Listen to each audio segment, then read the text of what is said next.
चलिए,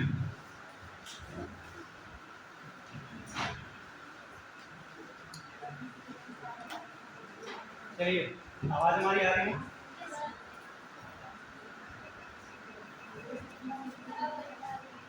तो आज का टॉपिक है डीपीएसपी।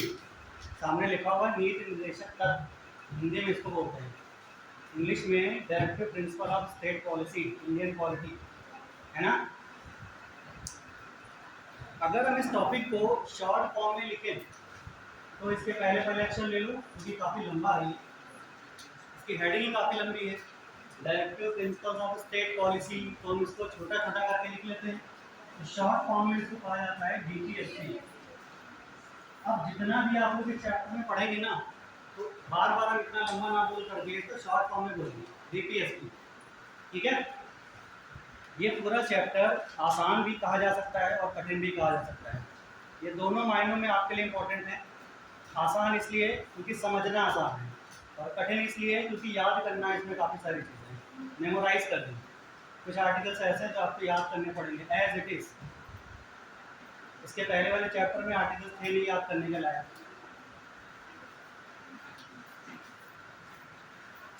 तो और इम्पॉर्टेंट इसलिए भी कहा जा सकता है ये चैप्टर क्योंकि इससे क्वेश्चंस भी काफ़ी आते हैं, प्रीलिम्स में भी और मेंस में भी, दोनों के लिए इम्पोर्टेंट है। इस पूरे चैप्टर को हम लोग दो पार्ट में पढ़ेंगे, हाफ पार्ट आज और हाफ पार्ट अगली बार, या जितना आज हो पाएगा। आज वाला जो पार्ट है इसको हम 5 भागों में बांट के पढ़ेंगे। टोटल जो चैप्टर आज का जो पार्ट है इसको हम लोग 5 भागों में बांट के पढ़ेंगे। टोटल 5 पॉइंट्स आप पढ़ने हैं आपको आज। स्टार्टिंग करेंगे सबसे पहले तो हम लोग कि इनकी संविधान में स्थिति क्या है।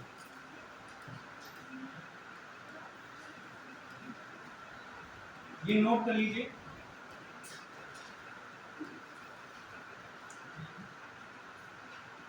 इस चैप्टर को हम लोग जो पढ़ेंगे 5 पॉइंट्स में पढ़ेंगे, और पहला पॉइंट है संविधान में इनकी स्थिति क्या है। स्थिति का मतलब हुआ कि संविधान में इनको कहाँ पे रखा गया है, लोकेशन क्या है, ठीक है, किस भाग में रखा गया है या किन आर्टिकल्स के तहत हम इनको पढ़ते हैं, और जो पढ़ते हैं वो क्यों। तो दूसरा जो पॉइंट है वो है डीपीएसपी की परिभाषा। परिभाषा कह लीजिए या डीपीएसपी का अर्थ कह लीजिए।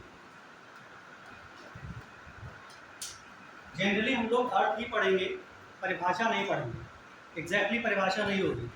तीसरा जो पॉइंट होगा जिसके अंतर्गत हम इसको पढ़ेंगे वो होगा डीपीएसपी की आवश्यकता।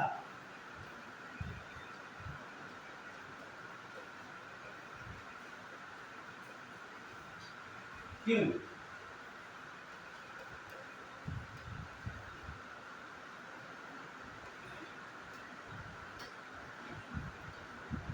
चौथा डीपीएसपी का वर्गीकरण।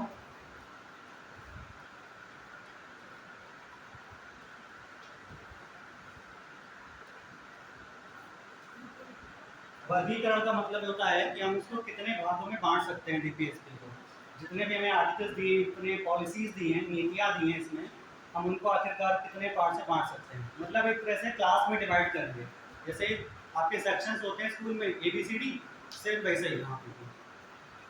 और पांचवा और शायद आज का अंतिम बिंदु भी होगा ये अनुशंसा।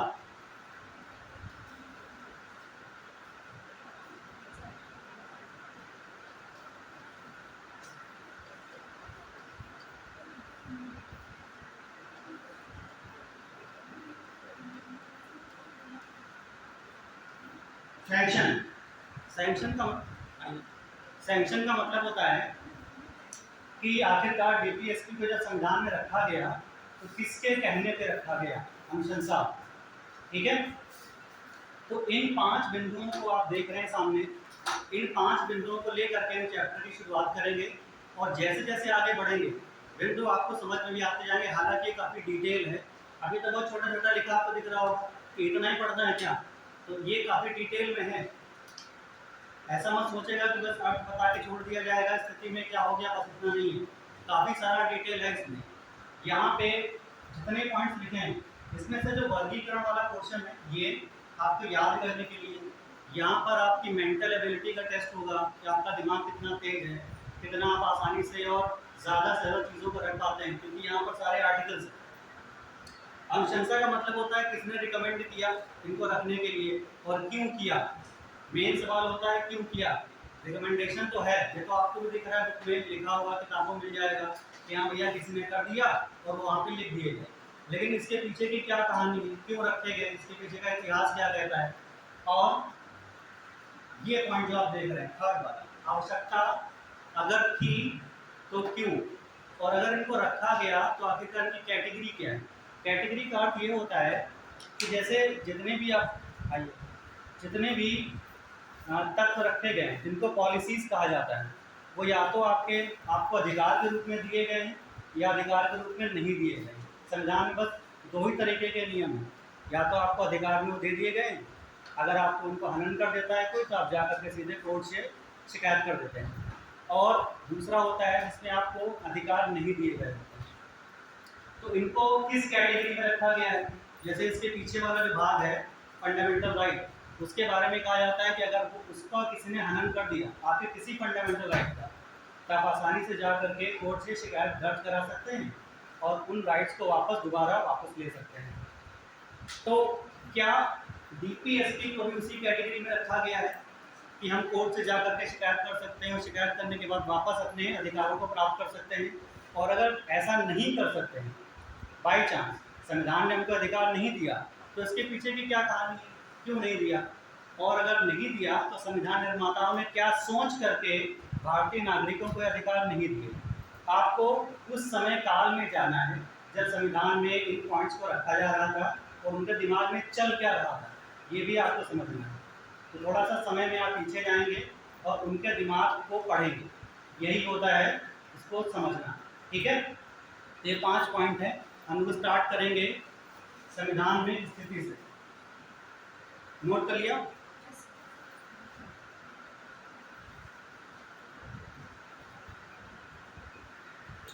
तो जो पहला पॉइंट है इसको हम फर्स्ट की नाम दे रहे हैं।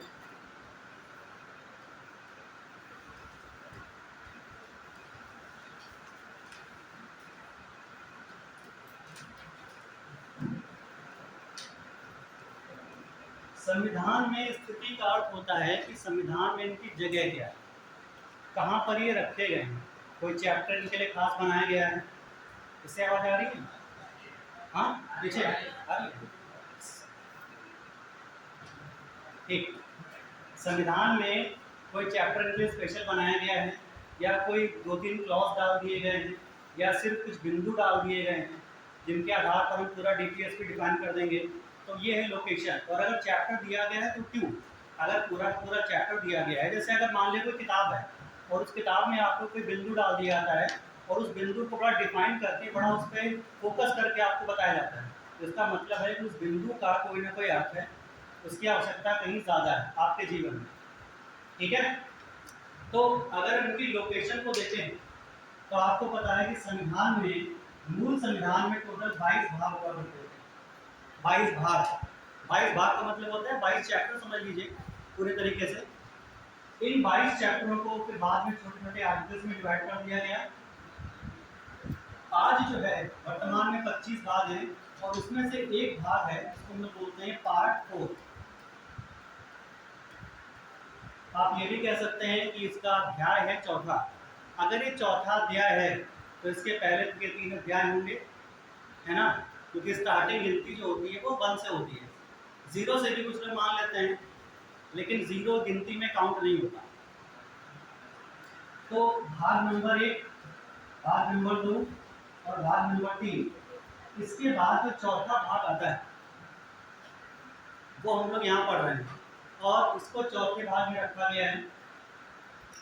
चौथे भाग में रखने के बाद, क्योंकि ये चैप्टर इतना बड़ा था चौथे भाग का कि इसको छोटे छोटे पार्ट में, अनुच्छेदों में बांट दिया गया। ये कह सकते हैं छोटे छोटे बिंदुओं में बांट दिया गया। उन बिंदुओं को हम लोग क्योंकि संविधान में पढ़ रहे हैं तो उनको कहा जाता है अनुच्छेद, आर्टिकल्स। आर्टिकल्स में क्यों बांटा गया, क्योंकि चैप्टर इतना बड़ा था, या ऐसा कह लीजिए कि इसके अंदर जो बिंदु शामिल थे वो इतने ज़्यादा विस्तृत थे, वास्ट थे, कि हम उनको एक साथ या एक पास रख करके पढ़ नहीं सकते थे। अतः उनको अलग अलग पढ़ने के लिए या उनकी विषय वस्तु को अलग अलग समझने के लिए हमने इसको छोटे छोटे आर्टिकल्स में बांट दिया। कौन कौन से आर्टिकल्स हैं जिनका संबंध डीपीएसपी से है? स्टार्ट करते हैं 36 से और उसका अंत हो जाता है 51। ठीक है, 51 के बाद अगला वाला जो आता है 51A, वो तो आपने पढ़ लिया है, फंडामेंटल ड्यूटीज। तो इसकी स्टार्टिंग 36 से हो जाती है और खत्म कहाँ पर होता है? 51। तो फिलहाल हम ये कह सकते हैं मोटा मोटा कि संविधान में इनकी स्थिति क्या है कि चैप्टर नंबर 4 में है ये। इसके साथ साथ में इसके संबंधित डीपीएसपी के संबंधित जो आर्टिकल्स हैं वो कहाँ से शुरू होते हैं? 36 से खत्म कहाँ पर हो जाते हैं? 51। काफ़ी ज़्यादा है, आप देख रहे हो कि 36 से लेकर 51 तक बहुत ज़्यादा है। और आपको लगभग कहा जाए तो सारे याद करने, मेमोराइज करने आपके दिमाग में बैठे होने चाहिए। क्योंकि अगर आप किसी सिविल सर्विस का स्टेट पीसीएस या यूपीएससी का एग्ज़ाम देने बैठे हैं और प्रीलिम्स का एग्ज़ाम देने जब जाएंगे तो वहाँ पर आपको कहीं कहीं डायरेक्ट आर्टिकल्स पूछ लिए जाते हैं कि इनका संबंध किससे है, या आपको कोई डीपीएसपी का नाम दे दिया जाएगा और आपसे कहा जाएगा कि बताइए ये डीपीएसपी किस सिद्धांत के अंतर्गत आता है। सिद्धांत 3 तरह के हैं, उन लोग आगे आप पढ़ेंगे। तो अनुच्छेद कहाँ से शुरू होता है? ये 36 से, और कहाँ खत्म हो जाता है? ये सब नोट करने वाला है, नोट करते रहिए, केवल कहानी के अंदर मत सुनिए, कहानी आएगी तो हम बता देंगे। तीसरा, टोटल जो डीपीएसपी आपके चैप्टर में है उनकी संख्या है 21।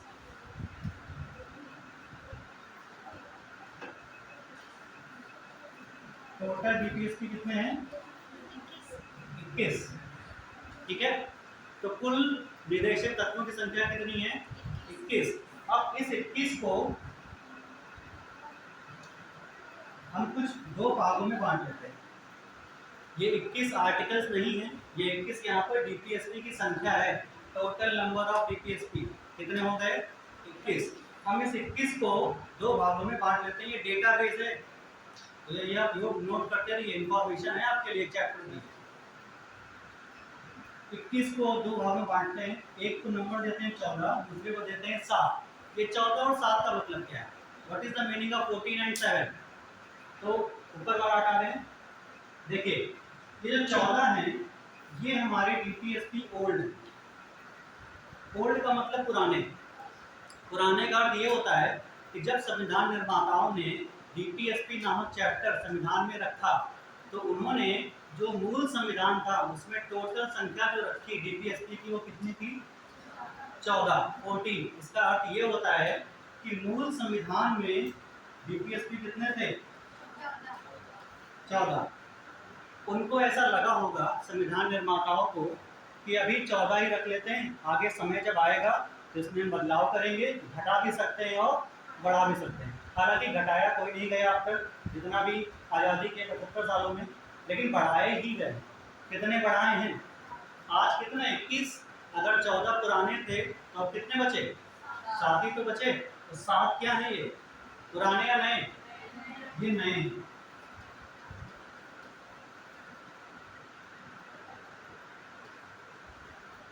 नए का मतलब क्या हुआ कि जब संविधान में इनको रख दिया गया, चैप्टर को डाल दिया गया, उसके बाद अलग अलग समय पर आवश्यकता अनुसार अमेंडमेंट किए गए, संशोधन किया गया और इनको कहाँ रख दिया गया? इसी चैप्टर में इंक्लूड कर दिया गया। ठीक है, आवश्यकता अनुसार इसका क्या मतलब है कि जब सरकार को, संसद को या प्राधिकारियों को लगा कि फला डीपीएसपी की हमको आवश्यकता है तो हम उसको यहाँ पे इंक्लूड कर देते हैं। ठीक है, अब फिर हम इन 7 को भी दो भागों में बांट लेते हैं। मूल संविधान में कितने थे? 14। बाद में कितने डाले गए? 7। ठीक है, आगे चल के हम इन 7 को भी दो भागों में बांट लेते हैं। एक को देते हैं 4 और एक को देते हैं 3। अभी 4 और 3 क्या है? हिंदियाँ तो हैं ही, इसके अलावा 4 और 3 का मतलब क्या है कि 4 जो हैं वो ऐसे हैं, 4 जो हैं वो ऐसे हैं जो पूरी तरीके से संशोधन करके डाले गए। संविधान में अमेंडमेंट करके बाकायदा संसद ने अपने बहुमत के थ्रू उनको अमेंड किया और फिर वो डाले गए। और 3 जो थे, इसकी खास बात क्या है कि उसकी केवल ये पुरानी थे, इसमें केवल क्या किया गया, भाषा में परिवर्तन कर दिया गया। भाषा में परिवर्तन कर दिया गया। ये देखिए बहुत इंपॉर्टेंट चीज है। आगे चल के जब आप टकराव पढ़ेंगे फंडामेंटल राइट यानी मूल अधिकार और डीपीएसपी में, तो इसका बड़ा यूज होगा। तो ये चीज ध्यान में रखिएगा। भाषा परिवर्तन, भाषा परिवर्तन का मतलब होता है हमने आपसे कोई बात कही, जैसे हमने आपसे कहा कि ये माइक हम आपको दे देंगे, एक सेंटेंस हो गया, ठीक है। फिर हमने आपसे यही बात पलट के कह दी कि ये माइक हम आपको देंगे, तो लेकिन हम ये नहीं बता रहे कि कब देंगे। तो आपके दिमाग में ये शब्द तो आ ही गया कि माइक हमको मिल जाएगा, सर ने बोल दिया तो दे देंगे। कब देंगे इसके बारे में नहीं बताया। तो जब हम दोबारा वाला सेंटेंस कहेंगे कि हम आपको दे देंगे लेकिन पता नहीं कब, तो इसको बोलेंगे भाषा परिवर्तन, लैंग्वेज का बदलाव होना। ठीक है, बात समझ में आ गई ना, भाषा परिवर्तन। तो ऐसे कुछ क्लॉज थे, ऐसे अनुच्छेद थे जिनमें सिर्फ और सिर्फ क्या किया गया, लैंग्वेज को बदल दिया गया, बाकी कुछ नहीं किया गया। और लैंग्वेज को बदलने के बाद क्या किया गया, उनको एज इट इज डाल दिया गया। ये हम लोग आगे पढ़ेंगे अभी। और जो चार थे वो वापस बाहर से ला करके जोड़े गए। चार अनुच्छेद बाहर से अमेंड किए गए। अमेंड का मतलब संशोधन किया गया और फिर उनको इसमें डाला गया। कौन कौन से हैं यहीं पे देख लेते हैं। 39 ये आर्टिकल्स हैं, 39A, 43A और 48A। ये अलग अलग समय पर संविधान में संशोधन करके रखे गए हैं। कौन कौन से, 39, 39A, 43A, 48A, ये 48 है और 8। तो आप ये अब आपको याद नहीं करना है कि आप उसको रट लें 48 में क्या है, 48A में क्या है। ये जब समय आएगा तो हम आपको बताएंगे कि इसमें है क्या और आपको याद कैसे करना है। फिलहाल आप इसको नोट कर लीजिए। हो गया, आगे बढ़ते हैं। ये है इसकी लोकेशन। अब इसमें एक अहम सवाल, क्या डीपीएसपी को संविधान निर्माताओं ने अपनी खुद की सोच से डाला था, मतलब अपने खुद के दिमाग से सोच के में डाला, या उन्होंने कहीं से बोरो की, उधार लिए? ठीक है, तो इसका जवाब ये है कि संविधान को अगर आप पूरा पढ़ रहे हैं बाई चांस, और अगर आपने पूरा उसको ध्यान से देखा है, समझा है, तो आप खुद ही जान जाओगे कि संविधान का 80% भाग जो है वो उधार लिया गया है। 80% पार्ट कहीं ना कहीं से मांगा गया कि तुम भैया हमें दे दो, तुम दे दो, तुम दे दो, सबसे ले लिया और खिचड़ी बना दी। उसी खिचड़ी को हम लोग बोलते हैं भारतीय संविधान। तो उसी परिप्रेक्ष्य में ये जो डीपीएसपी हैं वो भी कहीं ना कहीं से उधार ही लिए गए। तो अगर कहीं से लिए गए हैं, कहाँ से लिए गए?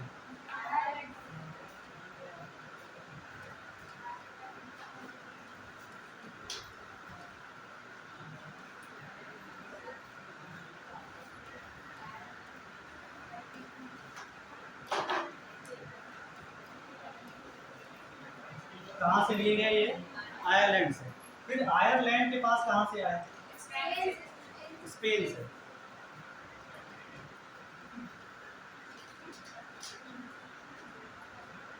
आयरलैंड ने कहाँ से लिया था?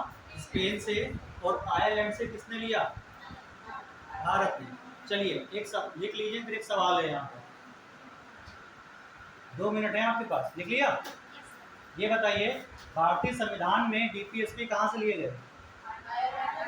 स्पेन से, आयरलैंड से। ठीक,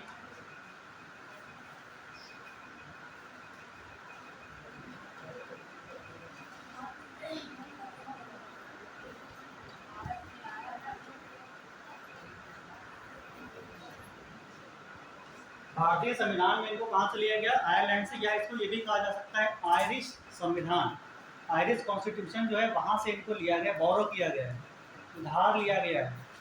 ठीक है, और उसके बाद भारतीय संविधान में रख दिया गया। रख क्यों दिया गया? एक बात बताइए,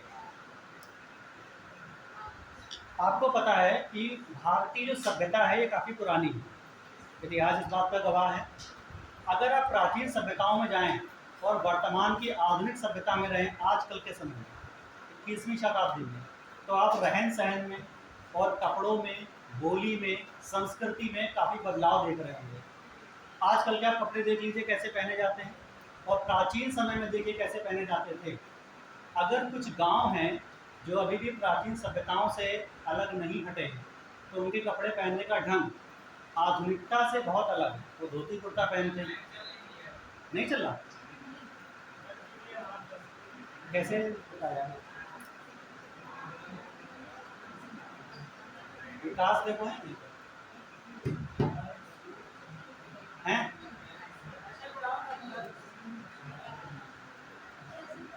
चलिए, चले तो बताना। आवाज़ हमारी आ रही है? थोड़ा ध्यान से सुनना। तो प्राचीन सभ्यताओं में क्या था, कपड़े के पहनने के ढंग में और आज के कपड़े के पहनने के ढंग में काफ़ी अंतर है। ठीक है? और वो अंतर किस बात को दिखाता है कि प्राचीन के लोग, मतलब थोड़े पुराने लोग, जैसे आपके बाबा होंगे या उनके भी पिताजी टाइप के लोग होंगे, तो वो धोती कुर्ता पहना करते थे। आजकल धोती कुर्ता का फैशन ही नहीं है। बाई चांस आप धोती कुर्ता पहन के क्लास चले जाएं तो लोग आपको एलियन समझेंगे, दूसरे ग्रह से आए। ठीक है? जीन्स जो नॉर्मल हो गया है, जो लेडीज़ के लिए भी है और जेंट्स के लिए भी, दोनों लोग पहन सकते हैं। ठीक है? इसको कहते हैं हम आधुनिकता। कहते हैं कि नहीं? चलिए, मान लीजिए कि पश्चिमी सभ्यता के लोग शुरुआत में धोती कुर्ता पहनते होते, अगर, जैसा जो कि नहीं पहनते थे। हम लोग ज़्यादातर पश्चिमी सभ्यताओं से इंस्पायर्ड हैं। भारतीय लोगों की हमारी मंशा क्या है, हम बहुत सारा पढ़ लिख लें और जा कर के अमेरिका में बस जाएं, बहुत पैसा कमाएं। हम अमेरिका की संस्कृति से काफ़ी प्रभावित हैं। अमेरिका हो गया या बाकी ऐसी कंट्रीज जो डेवलप हैं, विकसित है। ठीक है? अब वहीं से हमने कुछ बोरो कर लिया, जैसे कपड़े पहनने का तरीका हमने उसको कॉपी कर लिया एज इट इज, बिना ये सोचे समझे कि आखिरकार हम क्यों ऐसा कर रहे हैं। जैसे कोई कनाडा का व्यक्ति है, कनाडा में लोग जीन्स ज़्यादा पहनते हैं। क्यों पहनते हैं? आपने क्या देखा, कनाडा का व्यक्ति जीन्स पहनता है, इंग्लिश बोल रहा है, तो अगर हम जीन्स पहनेंगे तो हम इंग्लिश सीख जाएंगे। इस वजह से इंग्लिश हमने बोलना शुरू कर दिया। भले इनको कुछ आती ना हो, टूटी फूटी सही, लेकिन इंग्लिश बोलेंगे। वर्तमान में स्थिति ये है कि अगर आप इंग्लिश बोल रहे हैं तो माना जाता है कि आप बहुत फॉरवर्ड हैं, अदरवाइज आप बैकवर्ड। ठीक है? तो बिना सोचे समझे आपने पश्चिमी सभ्यता की चीज़ों को बोरो कर लिया, नुकसान हुआ, फायदे हुए। भारत की जो क्लाइमेट है, ज्योग्राफी में आपने पढ़ा हो, काफ़ी गर्म है। यहाँ पर जीन्स पहनने का कोई औचित्य ही नहीं है, जूते के नीचे मोजे पहनने का कोई औचित्य नहीं है, लेकिन हम लोग पहनते हैं, कहते हैं फैशन है। खाली जूता पहन लेंगे तो कुछ लोग ये शिकायत कर देते हैं, काटने को रहता है, कैसे पहने। लेकिन आप जरा सोचिए, कनाडा जैसे देशों में क्या था, वहाँ काफ़ी ठंड पड़ती है। अगर वो जीन्स चिपकी हुई नहीं पहनेंगे शरीर से तो क्या होगा? ठंडी हवा अंदर जाएगी, उनको ठंड लगेगी। यही हाल में कोट का है, वो परमानेंट कोट पहने रहते हैं गर्मियों में भी। अब आप सोचें, इतनी गर्मी में आप कोट पहन लें केवल ये दिखाने के लिए कि हम अमेरिका के समकक्ष हैं, कैसे पॉसिबल होगा ये? तो एज इट इज़ अगर आपने कोई चीज़ कॉपी कर ली तो इसमें काफ़ी नुकसान होता है।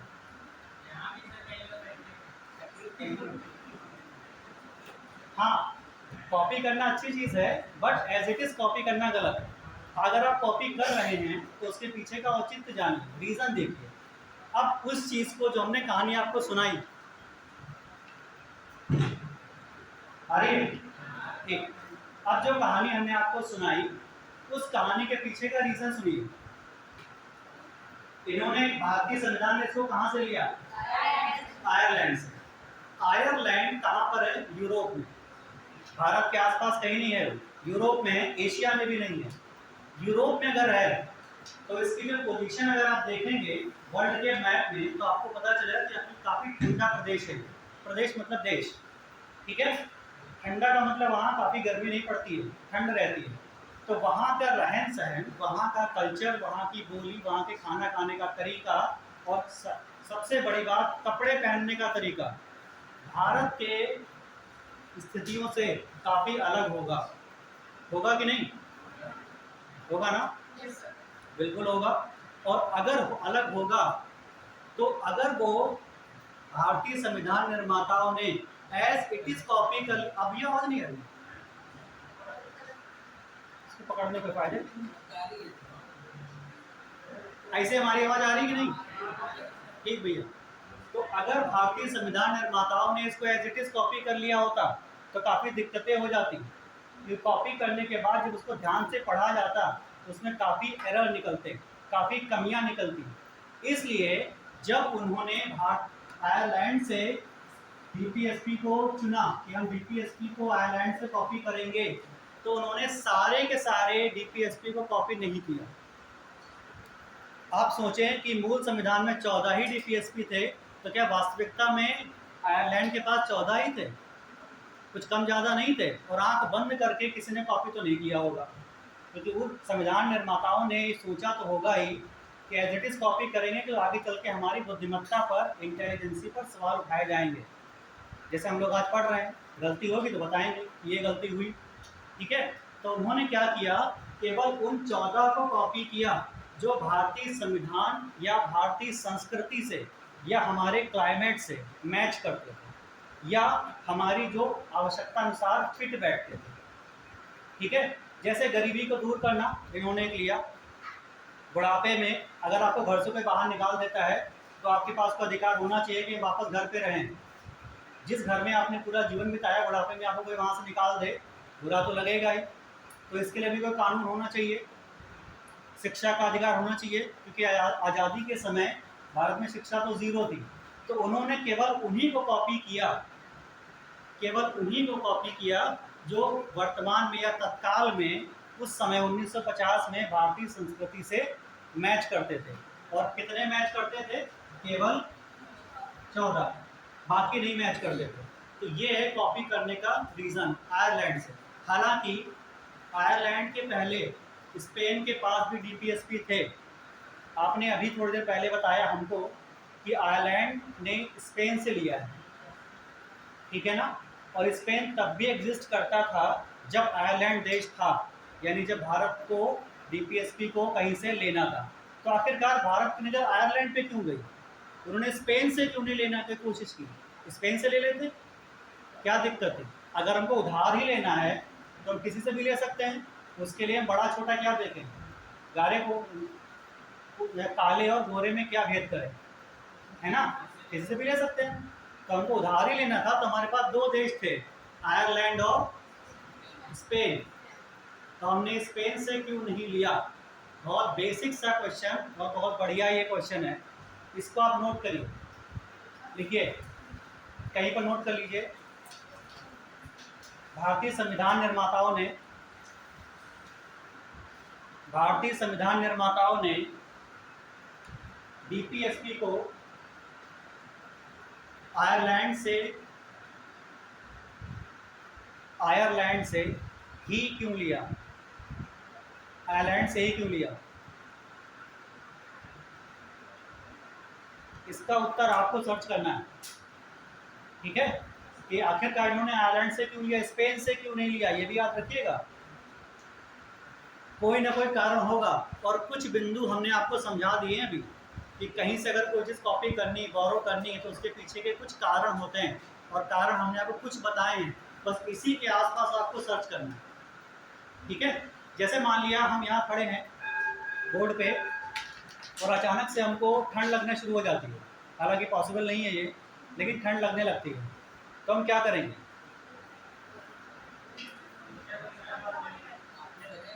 कांपने लगेंगे, आंखें बंद कर देंगे और हम कोई गर्म कपड़ा पहनने की कोशिश करेंगे, लेकिन हम तो लेके नहीं आए।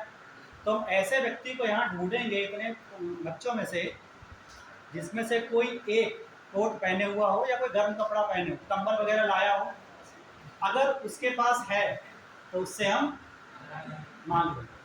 तो हमने अपनी आवश्यकता अनुसार आपसे बोरो किया, ठीक है। ऐसा नहीं है कि हम शर्ट पहने तो आपसे शर्ट मांग लें और तुमको ऐसे बिठा दें, ठीक। तो बोरो करने का रीजन तो ये हो गया इसकी लोकेशन। अब आते हैं अपने दूसरे बिंदु पर। दूसरा बिंदु क्या था? दूसरा बिंदु क्या था? डीपीएसपी का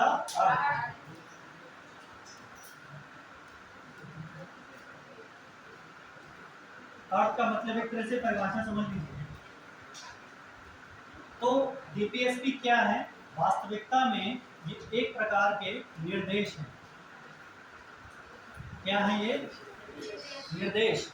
इंग्लिश में इसको हम कह सकते हैं कि एडवाइस है। एडवाइस। डीपीएसपी क्या है? अगर आपसे कोई कहे डीपीएसपी को एक पूरे चैप्टर को एक शब्द में आप डिफाइन करिए, ठीक है, तो आप क्या कहेंगे कि ये क्या है? निर्देश। मीन्स एडवाइस है ये। एडवाइस, निर्देश। आप जरा निर्देश को समझिए। निर्देश कभी एक व्यक्ति का नहीं होता। निर्देश कभी भी एक व्यक्ति का नहीं होता। निर्देश के लिए मिनिमम 2 व्यक्तियों की आवश्यकता पड़ती है। एक व्यक्ति को जो निर्देश देता है और दूसरा वो जो निर्देश लेता है। तो इसका मतलब ये है कि अगर ये निर्देश हैं तो यहाँ भी न्यूनतम 2 व्यक्तियों की या 2 समूहों की आवश्यकता पड़ी होगी। एक समूह ने दूसरे समूह को निर्देश दिए हों। मानना न मानना वो अलग बात है, लेकिन दिया तो गया होगा। तो किसने किसको दिया? किसने किसको दिया? तो निर्देश कौन दे सकता है? संविधान देगा। और किसको देगा? ठीक है, तो ये देगा राज्य को। राज्य का मतलब यहाँ पर स्टेट से नहीं है, प्रांत से नहीं है, यूपी एमपी राजस्थान मत समझिएगा। राज्य का मतलब यहाँ पर किससे? राष्ट्र, देश, भारत से। तो हम ये कह सकते हैं कि ये जो निर्देश है डीपीएसपी, ये किसने किसको दिए? संविधान ने दिए। किसको दिए? राज्य को दिए। चलो मान लिया संविधान ने निर्देश राज्य को दे दिए, भारत की जनता को दे दिए या सरकार को दे दिए कि तुमको हम ये निर्देश देते हैं, तुम ऐसा काम करो। अब फिर से एक सवाल खड़ा हो जाता है। पहली चीज तो ये, सरकार निर्देश क्यों माने? ना माने तो क्या कर लोगे हमारा, है ना? अगर हमने आपसे कोई बात कही, आपने नहीं मानी, हमने कहा पंखा बंद कर दो, आपने नहीं बंद किया, तो हम क्या कर सकते हैं? अधिकतम से अधिकतम आपको सजा दे सकते हैं। लेकिन वो तब दे सकते हैं जब हमारे पास सजा देने की अथॉरिटी हो, हमारे पास ऐसा कोई अधिकार हो, या हम आपको क्लास से बाहर कर सकते हैं।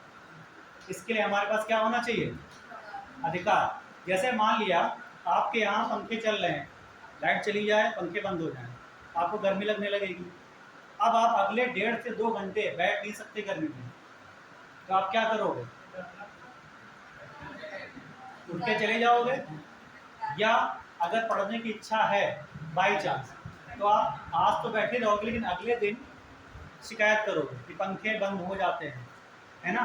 तो किसी ऐसे व्यक्ति से शिकायत करोगे भैया जिसके पास अथॉरिटी है शिकायत सुनने की। सबसे थोड़ा ना करने बैठ जाओगे कि बाहर निकले, सड़क पे जो पहला आदमी दिखा उसे शिकायत कर दो। ऐसा तो नहीं किया जा सकता। तो संविधान ने अगर राज्य को निर्देश दिए हैं तो किस बात के लिए दिए हैं, क्या करने के लिए निर्देश दिया है? राज्य को निर्देश क्यों दिया गया है? वो क्या करे? राज्य क्या करे? अपनी शासन व्यवस्था में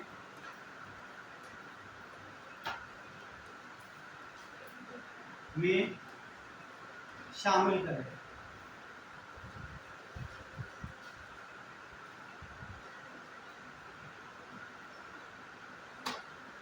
डीपीएसपी का अर्थ क्या है? अर्थ मतलब परिभाषा ही है। देखिए, व्याकरण वाले शब्दों को यहाँ पर आप जोड़ लीजिए, पूरी परिभाषा आपकी तैयार हो जाएगी। है, का, को, ये सब जोड़ लीजिएगा। ये सिर्फ आपके कीवर्ड्स हैं, इंपॉर्टेंट शब्द हैं। डीपीएसपी का अर्थ क्या है? एक तरह के निर्देश हैं, एडवाइस है। एडवाइस कौन किसको दे रहा है? संविधान दे रहा है राज्य को। तीर देखिए राज्य की तरफ है। अगर ये राज्य को निर्देश दे रहा है तो क्या करने के लिए? तुमको क्या करना चाहिए? तो शासन व्यवस्था में शामिल करो। किसको शामिल करो? डीपीएसपी को शामिल करो। किसको? डीपीएसपी को। तो संविधान ने, आप सीधे तौर पर ये कह सकते हैं कि संविधान ने राज्य को, यानी केंद्र को और राज्य सरकार दोनों को, या सरकार को कह लीजिए, ये निर्देश दिया है कि आप क्या करें कि जितने डीपीएसपी हम आपको दे रहे हैं लिख करके, वो सब क्या करें? आप शासन व्यवस्था में शामिल करें। क्यों शामिल करें भाई? सरकार जवाब तलब कर सकती है। हम क्यों करें? शामिल क्यों करें? हमारा क्या फायदा? ना करेंगे तो हमारा क्या तुम बिगाड़ लोगे, है ना? सरकार के पास ये ताकत है कि वो सवाल कर सकती है संविधान से। शर्त बस ये है कि उसके पास सवाल करने की अथॉरिटी हो। तो क्या आप बता सकते हैं सरकार के पास संविधान से सवाल करने का अथॉरिटी है, क्या अधिकार है? सोचिए, बताइए। क्या सरकार, सरकार का मतलब होता है बहुमत प्राप्त दल, जिसकी सरकार चल रही हो, चाहे केंद्र में हो चाहे राज्य में हो, क्या वो संविधान से सवाल कर सकती है? अधिकार क्षेत्र में अगर है तो कर सकती है। अब ये कौन बताएगा अधिकार में है कि नहीं? संविधान वही बताएगा कि तुम आके हमसे सवाल करो। इसमें लिखा हुआ है नहीं, वो तो बात की बात है, वो तो अभी बताया ही नहीं, वो तो बात की बात है। बताइए भाई। नहीं कर सकता? नहीं,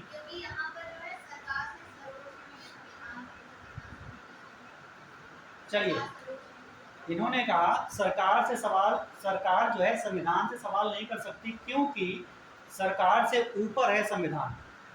ठीक है, अब जरा इसको आप आम जीवन में लाइए।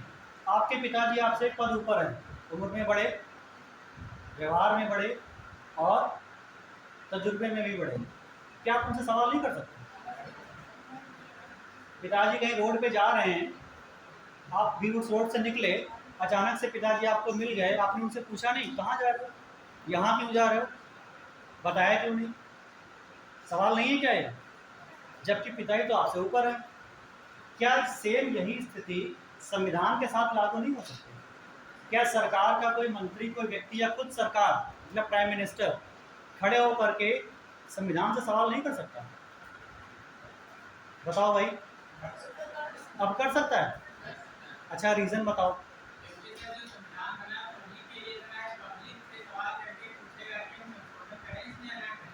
पब्लिक से पूछेगी सरकार? नहीं नहीं, ये भारतीय संविधान के लिए सही नहीं है, ये स्विट्जरलैंड के लिए सही है। वहाँ पर पब्लिक से पूछा जाता है, यहाँ नहीं। यहाँ कोई आपसे पूछने नहीं आता कि बताओ यहाँ वोट लगाना है कि नहीं, वो लगा देते रातों रात, तब आपको पता चलता है कि अरे वोट लगा दिया गया। ऐसा होता है ना? तो पूछता है आपसे? सड़क खोदने से पहले आपसे कोई पूछता है कि खोद के हम पाइपलाइन डाल रहे हैं? पूछा जाता है कभी? नहीं ना। यहाँ पर ऐसा नहीं है। और बताइए जल्दी से।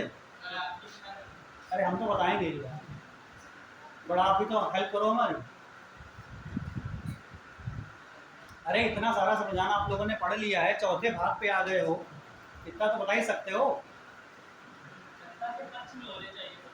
हाँ, पक्ष विपक्ष तो बात की बात है, पूछ सकते हैं कि नहीं, सकने पर आइए। आरटीआई वो अलग चीज़ है। आरटीआई सरकार संविधान से नहीं पूछेगी, आरटीआई लगा करके यार, उसकी जो व्याख्या करते हैं न्यायालय उनसे पूछेगी, वो तो सब अलग चीज़ है। हाँ है ना?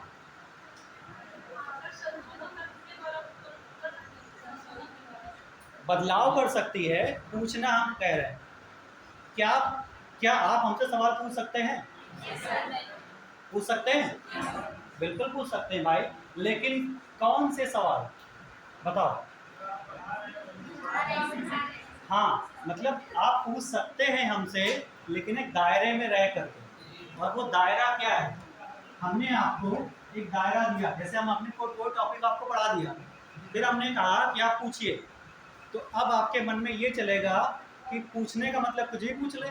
तो आप ये पूछ लो, सर आपने सुबह क्या खाया था? अब इसका कोई मतलब तो हुआ नहीं, और मान लो हमने ना खाया हो, आपके सवाल का मतलब ही नहीं निकला कोई। तो आप सवाल पूछ सकते हैं, लेकिन एक दायरे में रह करके। और वो दायरा जो है वो आपके और हमारे बीच में कौन डिसाइड करेगा? हम। ठीक है, आप नहीं करेंगे, पूछने वाला नहीं करेगा, क्योंकि पूछने वाला तो कुछ भी पूछ सकता है। दायरा कौन डिसाइड करता है? हम। ठीक है, इसी तरीके से सरकार जब संविधान से सवाल करती है तो एक दायरे में बैठ रह करके, ये नहीं कि खड़े हो गए पूछे बताओ क्या बात है, तुमने ये सब काहे कर दिया, तुमको नहीं करना चाहिए था, हमसे पूछ लेना चाहिए था। हम बहुमत लेकर के आए, इलेक्शन जीत के आए, संविधान के साथ ये नहीं होता। आप संविधान से सवाल करेंगे, लेकिन एक दायरे में रह करके। और वो जो दायरा है, मर्यादित दायरा, वो किसने डिसाइड किया है? खुद संविधान ने। आप सिर्फ उन्हीं पॉइंट्स पर, बिंदुओं पर हमसे सवाल कर सकते हैं जो या तो आपकी शासन व्यवस्था को चलाने के लिए ज़रूरी हो। अगर ऐसा नहीं है तो सिर्फ उन बिंदुओं पर जो केवल और केवल लोक कल्याण के लिए आवश्यक है, ज़रूरी है। सिर्फ दो बातों पर, या तो आपकी शासन व्यवस्था को चलाने में कोई दिक्कत आ रही है, सवाल पूछिए हमसे, हम बताएंगे आपको कैसे चलाओ, ठीक है। और अगर ऐसा नहीं है तो आप सिर्फ उनके बारे में हमसे बात कर सकते हैं, वे योजनाएं, वे नीतियां जो सिर्फ और सिर्फ किसके लिए हों, आपके कल्याण के लिए, लोक कल्याण के लिए, ठीक है ना। क्योंकि संविधान साफ साफ कहता है कि हम जितने बिंदु दे रहे हैं सरकार को, सरकार चलाने के लिए, वो सिर्फ इस वजह से हैं कि आप जनता का ऑप्टिमम, अधिकतम से अधिकतम कल्याण कर सकें, ठीक है। सके का मतलब होता है जैसे समय आएगा आप करते रहिएगा, ठीक, अपने कल्याण के लिए नहीं, ठीक है। जैसे मान लो सरकार के पास एक मंत्री होता है, इसको बोलते हैं फाइनेंस मिनिस्टर, पूरी पूंजी का मालिक। तो इसका मतलब ये नहीं कि पूरी पूंजी वो अपने पास रख लेगा, ये पूंजी का मालिक तो संविधान ने उसको बना दिया, सरकार ने उसको ये अथॉरिटी दे दी, लेकिन वो पूरी पूंजी को अपने पास नहीं रख सकता, तो उठा करके अपने घर में रख ले, बड़ा सा महल बनवा ले। इसके लिए उसको क्या करना पड़ेगा, अप्रूवल लेना पड़ेगा, और संविधान ये अप्रूवल नहीं देता। वो ये कहता है कि आप पूरी की पूरी पूंजी को सब में बराबर बांटें। इसी को बोलते हैं समाजवाद। अमेरिका में जस्ट इसका उल्टा है, वहाँ चलता है पूंजीवाद, ठीक है।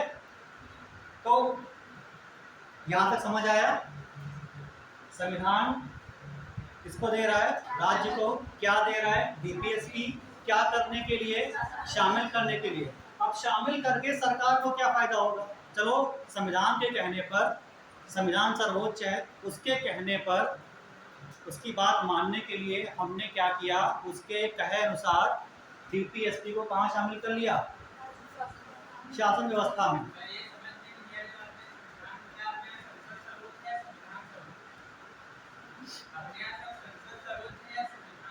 समय आने पर एक बड़ा हो जाता है, छोटा हो जाता है, डिपेंड करता है। नहीं कह सकते भाई,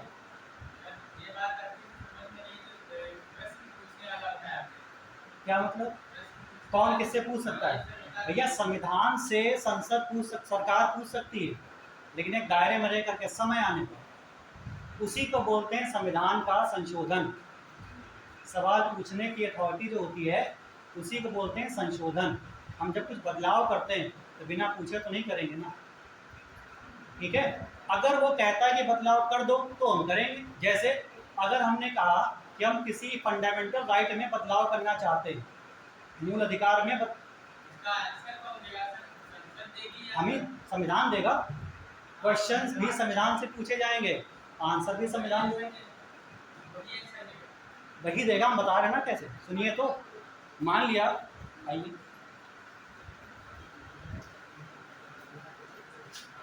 मान लीजिए, सुनिए, मान लीजिए, जल्दी बैठे जल्दी।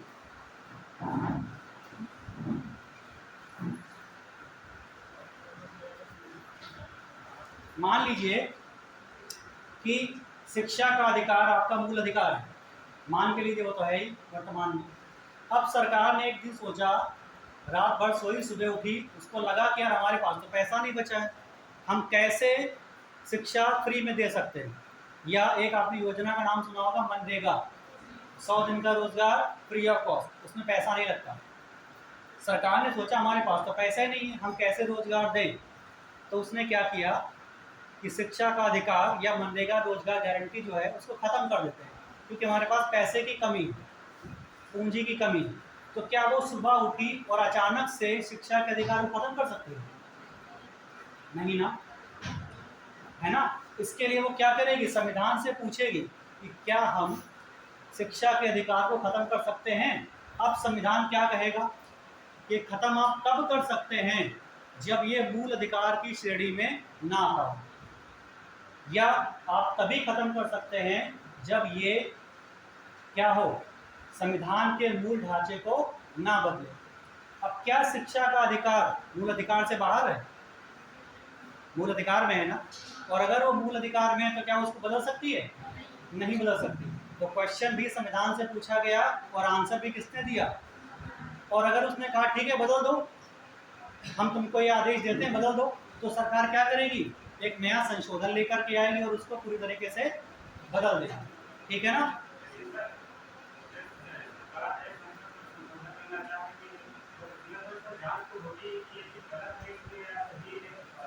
हाँ, तो उसके लिए कमेटी बैठती है ना, सही गलत के लिए कमेटी बैठती है, वो अलग चीज़ है। मन से भैया कौन काम होता है? क्या? हाँ बिल्कुल होगा। तो हमने बताया ना, समिति का गठन तो करेगी ना वो, रिव्यू करने के लिए कि क्या हम इसको कर सकते हैं कि नहीं। लेकिन पूछो भाई। पूछ रहे हैं, बता रहे हैं। अगर उसको लगेगा तो करेगा, जरूरी थोड़ी ना कि करे, सब में थोड़ी ना करती है वो समिति का गठन। अगर उसको लगेगा कि समिति का गठन करना आवश्यक है तो वो करेगी, उस पर रिव्यू आएगा, और जब रिव्यू आएगा और रिव्यू समिति कहेगी हाँ कर दो भैया और इन पॉइंट्स पर करो, तो वो करेगी। अगर नहीं मानना है तो नहीं मानेगी। पब्लिक पब्लिक पब्लिक के पास केवल विद्रोह या अपनी बात रखने का एक अथॉरिटी दी गई है। सरकार ना माने तो क्या कर लोगे भाई? बस इतना ही कर सकते हो, अगली बार वोट नहीं दोगे। तुम जा करके संसद में कुछ नहीं बोल सकते, तुम जा करके सुप्रीम कोर्ट में शिकायत तभी कर सकते हो जब मूल अधिकार कानून हो रहा हो, अदरवाइज नहीं। हर बात के लिए आप नहीं कहोगे। आपके घर में पानी नहीं आ रहा तो इसको जा करके सुप्रीम कोर्ट में थोड़ी ना कहोगे, हर बात नहीं कह सकते आप। ठीक है, चलिए। तो सरकार को अगर डीपीएसपी को अपनी शासन व्यवस्था में शामिल करना है तो वो क्यों करे? फायदा क्या सरकार का? तो देखिए, सरकार का फायदा ये होता है कि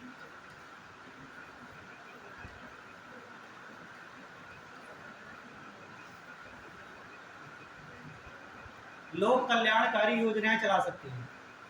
सरकार डीपीएसपी को अपने एजेंडा में क्यों शामिल करती है या शासन व्यवस्था में क्यों शामिल करती है? क्योंकि उसके पीछे उसका एक उद्देश्य होता है, एक कारण होता है। और कारण क्या होता है? लोक कल्याण। लोक कल्याण का मतलब ये है कि आपका फायदा, आम जनता का फायदा। आम जनता का मतलब क्या हुआ? वे नागरिक जो कहाँ रहते हैं, कहाँ रहते हैं, कहाँ? उत्तर प्रदेश में, भारत में। अच्छा, नागालैंड के लोगों को फायदा होगा? नहीं होगा? होगा। क्यों होगा भाई? भारत में। यानी इसका मतलब ये हुआ कि जब संविधान राज्य को एक निर्देश देगा कि भाई तुम ऐसा करो, हम कुछ तुमको डीपीएसपी दे रहे हैं, तुम इनको अपने व्यवस्था में शामिल कर लो। ठीक है, तो जब वो शामिल कर लेगी सरकार, राज्य की सरकार या केंद्र सरकार, तो इसके पीछे का औचित्य क्या होगा? लोक कल्याण। और ये जो लोक कल्याण है उसमें वे सभी लोग शामिल हैं जो भारत के अधिकार क्षेत्र में आते हैं। भारत की सीमा के अंदर आने वाले सभी व्यक्ति या उन सभी व्यक्तियों पर ये लोक कल्याण का प्रश्न लागू होता है जो व्यक्ति भारतीय है। ठीक है, समझ में आया? तो ये है संविधान में डीपीएसपी का अर्थ। इसको आप दूसरे शब्दों में भी कह सकते हैं कि बाई चांस किसी सरकार को अपने शासन को चलाने में कोई दिक्कत आ रही है, ठीक है, सरकार को लगा कि भाई देखो ऐसा है कि हमारे यहाँ के लोग शिक्षित नहीं हो रहे हैं, पढ़ नहीं पा रहे हैं, बच्चे स्कूल नहीं जा रहे हैं, प्राथमिक शिक्षा नहीं ले रहे हैं, तो सरकार को लगा कि हम कुछ ऐसा करते हैं कि बच्चे स्कूल जाएं, क्योंकि बच्चे भारत का भविष्य हैं। तो क्या करेगी सरकार? सरकार आपको एक डीपीएसपी देगी, या सरकार को एक डीपीएसपी पहले से मिला हुआ है, वो डीपीएसपी को सरकार पढ़ेगी और ये सोचेगी क्या हम अगर ये अधिनियम या ये निर्देश लागू करते हैं तो लागू करने में कोई कठिनाई तो नहीं आएगी। ठीक है, या इसको आप आसान शब्दों में ऐसा भी कह सकते हैं कि जब भी कभी सरकार चलाने में दिक्कत आती है संसद को, तो वो क्या करती है? डीपीएसपी के चैप्टर को पढ़ती है। तो ये आपने नोट कर लिया। इसके बाद एक पॉइंट लिख लीजिए, इस तरीके से लिखिए। अर्थात इतने का मतलब है यदि यदि सरकार को अपनी शासन व्यवस्था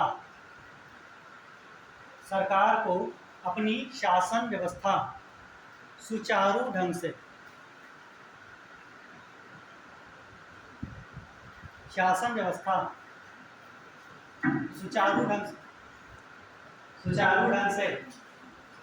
चलाने में कोई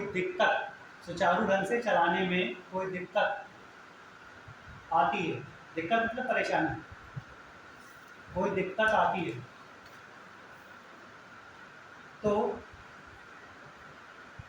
तो इसका जवाब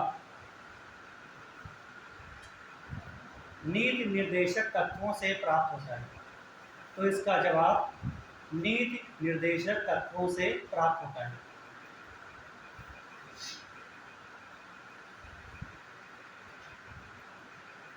ठीक है। तो जब भी कभी सरकार को अपने शासन चलाने में या सरकार चलाने में कोई दिक्कत आएगी तो उस दिक्कत को दूर करने के लिए वो किसकी तरफ देखेगी? डीपीएसपी की तरफ। और अगर उससे जवाब मिलेगा तो क्या करेंगे? वो अपनी शासन को ढंग से चलाएंगे। ये हो गया डीपीएसपी का अर्थ।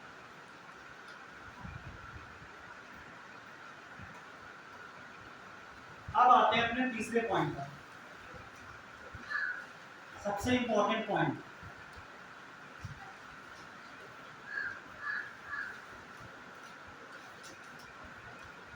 आवश्यकता क्यों? आखिरकार डीपीएसपी की आवश्यकता पड़ी क्यों? संविधान वैसे काफी मोटी किताब है, तो उसमें एक नया चैप्टर और ऐड करके आपकी कठिनाई को उन्होंने बढ़ा ही तो दिया है।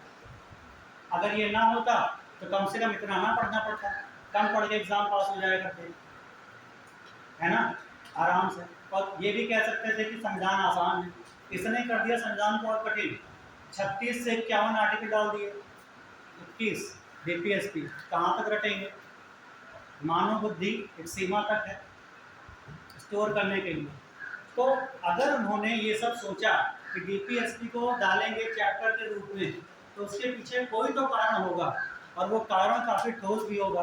अब हमको डाला नहीं होगा, दिमाग में आया चलो ठीक है चैप्टर बढ़ाओ, कौन सा हमको यूपीएससी का एग्ज़ाम देना है, देने वाले जाने, जो आगे चल के देंगे वो जाने, हमको क्या मतलब। ठीक है ना।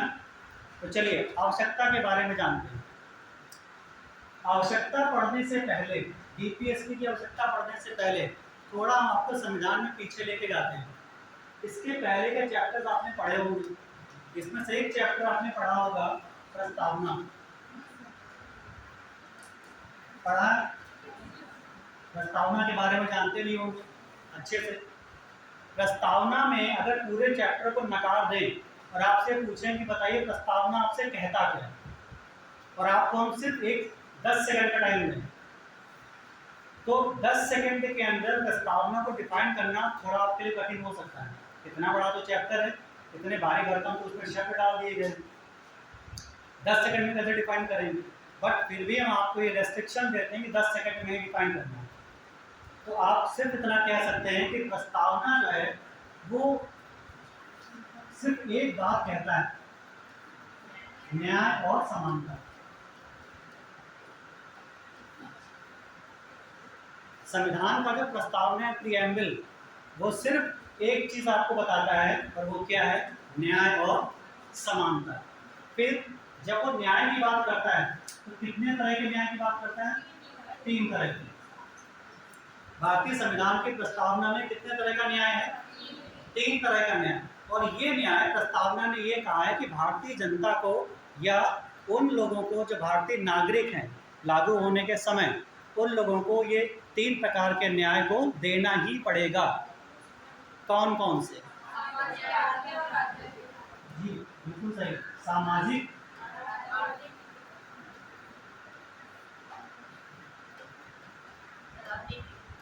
और तीसरा कौन सा है? राजनीतिक। इसका मतलब समझते हैं? आर्थिक न्याय, सामाजिक न्याय, राजनीतिक न्याय, इसका मतलब समझते हैं? और जब मतलब छोड़ो, ये बताओ कितने दिन हो गए संविधान को लागू हुए, 50 से लेके और चल रहा 2023। एक बात बताइए, क्या इन तीनों में से एक भी न्याय आपको मिला है? और अगर मिला है तो कौन सा और क्यों? आज वर्तमान की स्थिति की बात कर रहे हैं, सोचिए और बताइए, क्या इन तीनों न्यायों में से, जस्टिस में से, सामाजिक, आर्थिक और राजनीतिक, आपको संविधान के द्वारा की बात कर रहे हैं, कोई भी न्याय वर्तमान में मिला है? और अगर मिला है तो क्यों?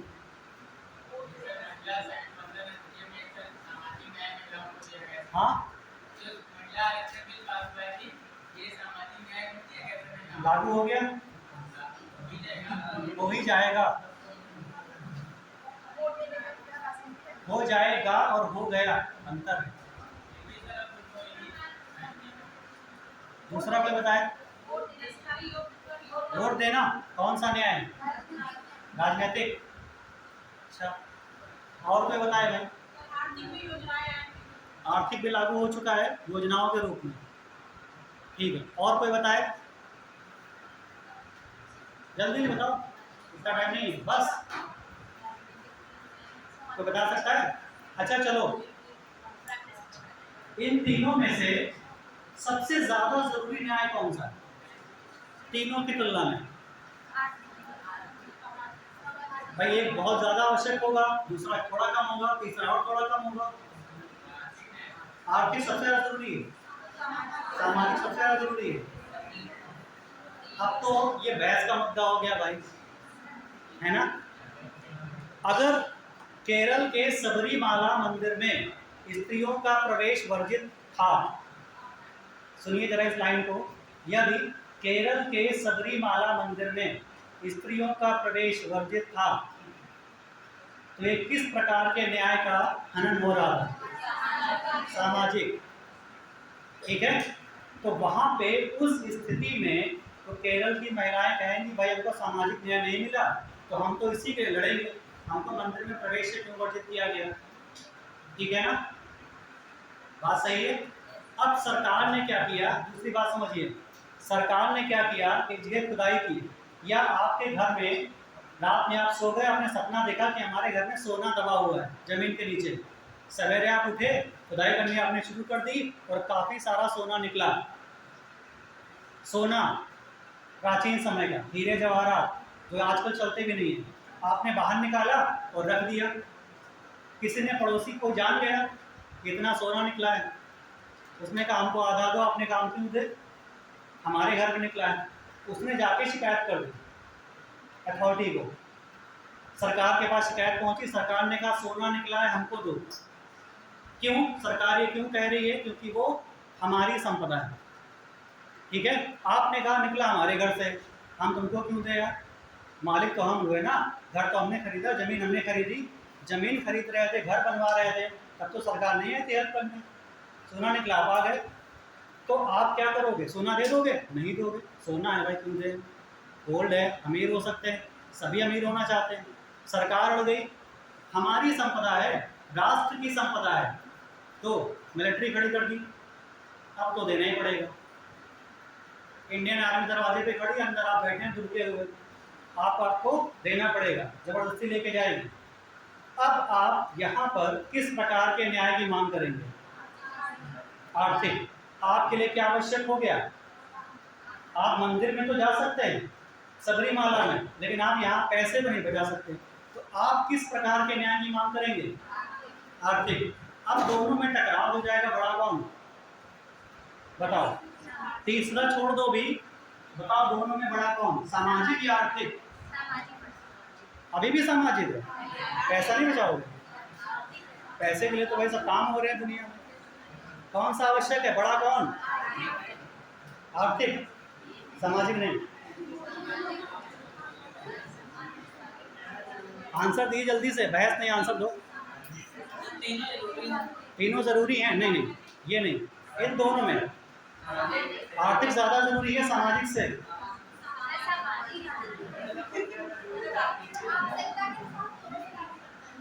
मुद्दे से मत भटको, हम इतना पूछ रहे हैं इन दोनों की तुलना में कौन बड़ा? बस आर्थिक। सामाजिक। अब सुनिए बात हमारी, अगर यहाँ पर हम 10 लोगों को बिठाएं और 10 लोगों में से सबसे अलग अलग पूछें, तो कुछ कहेंगे आर्थिक हमारे लिए आवश्यक है और कुछ कहेंगे सामाजिक हमारे लिए आवश्यक है। अगर जिनके पास पैसा है वो पैसा क्यों मांगेंगे, उनको पैसे को लेना देना नहीं। वो उनको अगर मंदिर में प्रवेश से वर्जित कर दिया जाए तो कहेंगे हमको मंदिर जाना ज़्यादा जरूरी है, पैसा तो हमारे पास पहले से है, तो वो किसकी मांग करेंगे, सामाजिक की। और जिसके पास पैसा है या नहीं छोड़ो, जो मंदिर में जाना चाहता है वो सामाजिक की मांग करेगा, जिसको सिर्फ पूजा पाठ से मतलब है, पैसे से कोई लेना देना नहीं है। तो डिपेंड करता है कि आवश्यकता किस प्रकार के न्याय की है। स्थिति के अनुसार, समय के अनुसार वो न्याय ज़्यादा ज़रूरी हो जाता है। रुक तो जाओ यार, साथ में चलो हमारे, ठीक है। तो ये तो हो गया 2। अब आ जाते हैं तीसरे पर, राजनीतिक पर। राजनीतिक न्याय क्या होता है? एक ऐसा न्याय जो आपको कानून के द्वारा दे दिया जाए, कानून बना कर, उसको क्या बोलेंगे, राजनीतिक न्याय। अब सोचिए ज़रा, 1950 में जाइए, प्रियम्बल सरकार ने लागू, संविधान ने लागू कर दिया और 3 प्रकार के न्याय की व्यवस्था कर दी गई। अब ये सरकार के ऊपर डाल दिया गया कि आप इन तीनों में से पहले कौन लागू करेंगे, सामाजिक लागू करेंगे, आर्थिक लागू करेंगे या राजनीतिक लागू करेंगे। तो सरकार ने क्या सोचा, उसके दिमाग में क्या चला कि सबसे पहले हम राजनीतिक न्याय लागू करेंगे। इसका अर्थ ये नहीं हो जाता है कि सबसे बड़ा है, ये मत समझिएगा कि पहले ये लागू हुआ तो पहले यही बड़ा हो गया, ठीक है। ये तो बहस का मुद्दा है, इसको हम बाद में डिस्कस करेंगे आगे चल के, बड़ा कौन। तो सरकार ने सोचा कि उसके सामने तीनों थे और उसने पहले किसको लागू किया, राजनीतिक। अब राजनीतिक अगर लागू किया तो उसके पीछे सरकार की मंशा क्या थी, उसके पीछे उसकी सोच क्या थी। आखिर आर्थिक क्यों नहीं लागू किया? आर्थिक ज़्यादा ज़रूरी था। 1950 में पूरा भारत गरीबी से गुजर रहा था, योजनाएं लागू नहीं हो पा रही थी, पैसे की आवश्यकता ज़्यादा थी, लेकिन फिर भी उसने ये सोचा कि पैसे से ज़्यादा इम्पोर्टेंस हम किसको देंगे, राजनीतिक न्याय। रीज़न क्या है इसके पीछे का?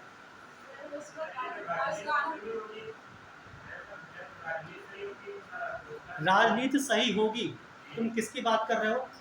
जब वो सरकार जो पार्टी वगैरह होती है उसकी, राजनीति नहीं, वो अलग चीज़ है। पॉलिटिक्स अलग चीज़ है, ये अलग चीज़ है, राजनीतिक न्याय अलग चीज़ है। हाँ, कुछ कुछ मंशा ऐसी थी। हाँ, आप 20% सही हैं 100 में से, ठीक है। चलिए 20% इन्होंने बताया, 80% उसमें हम मिला देते हैं, 100 हो जाएगा। या और क्या बताने वाला है? जैसे वोटिंग अधिकार दिए गए, ये सब राजनीति, ये तो अब दिया, और ये वोटिंग अधिकार तो पहले भी था। ये सब ये संविधान लाए। और कोई? बिल्कुल बिल्कुल सही बात। एक लाइन में आप ये कह सकते हैं कि राजनीतिक न्याय में दोनों आ सकते हैं। अब कैसे आ सकते हैं जरा उस पर विचार करिए, उसी पर। वही अगर आप समझ गए तो आप आवश्यकता समझ जाएंगे कि डीपीएससी की आवश्यकता पड़ेगी। समझिए ध्यान से, संविधान सभा जो थी उसका निर्माण किया गया संविधान को बनाने के लिए। संविधान सभा ने पूरे दुनिया भर के संविधानों को पढ़ा और जो इम्पोर्टेंट ज़रूरत वाली चीज़ें थी गौरव कर लिया और अपने संविधान में किताब में लिख दिया, वो नाम दे दिया भारतीय संविधान। इसी संविधान सभा में एक बहुत पढ़े लिखे समझदार व्यक्ति थे जिनको कहा जाता है BN राव, नाम है उनका, नाम सुना होगा आपने, BN राव। BN राव को एक पद सौंपा गया था, संविधान सभा ने उनको नियुक्ति दी थी किस पद पर, सलाहकार। तो BN राव क्या थे, संवैधानिक सलाहकार। किसके थे संवैधानिक सलाहकार? प्रधानमंत्री के, राष्ट्रपति के, किसके, सभा के, किसके सलाहकार थे? प्रीलिम का सवाल है ये, किसके सलाहकार थे? संविधान के। संविधान को सलाह दे सकते हैं क्या कोई? संविधान को बनाने वाले व्यक्तियों के सलाहकार, मतलब संविधान सभा के, ठीक है। चलिए, सलाहकार थे, इन्होंने सलाह दी, इन्होंने एक सलाह दी जिसके एक समिति बनी जिसका नाम है प्राक्कलन समिति। उसके अध्यक्ष B R Ambedkar. B R Ambedkar क्योंकि उस जमाने में काफ़ी पढ़े लिखे समझदार व्यक्ति थे, उनको इन्होंने एक सलाह दी। इन्होंने कहा कि हम तुमको कुछ कानून दे रहे हैं। उन्होंने प्राक्कलन समिति को कहा, राव सर ने, कि हम तुमको कुछ कानून दे रहे हैं, आप क्या करें, अपनी आवश्यकता अनुसार जैसी आपको ज़रूरत लगे वैसे उन कानूनों को वहाँ पर अप्लाई कर दीजिए। ठीक, ध्यान से समझिएगा, कानून का मतलब यहाँ पर अधिकार से है, क्योंकि अधिकार कानून से आता है। बी एन राव ने प्राक्कलन समिति के अध्यक्ष अम्बेडकर जी को एक सलाह दी और उन्होंने कहा कि हम आपको कुछ अधिकार, आपको मतलब संविधान को, मतलब नागरिकों को कुछ अधिकार या कुछ कानून दे रहे हैं, आप अपनी आवश्यकता अनुसार उन कानूनों को जहाँ पे ज़रूरत हो वहाँ उनको अप्लाई कर लीजिएगा। उनकी इस बात को संविधान सभा या प्राक्कलन समिति ने मान लिया और उनके द्वारा दिए गए अधिकारों को संविधान में रख लिया गया। जितनी कैटेगरी में बांटने के लिए राव सर ने बोला, उतनी ही कैटेगरी में प्राक्कलन समिति ने उसको बांट दिया। कितनी कैटेगरी में बांटा? 2 कैटेगरियों में बांटा। एक वो कैटेगरी जिसमें कहा गया कि संविधान के अधिकार न्यायोचित होंगे,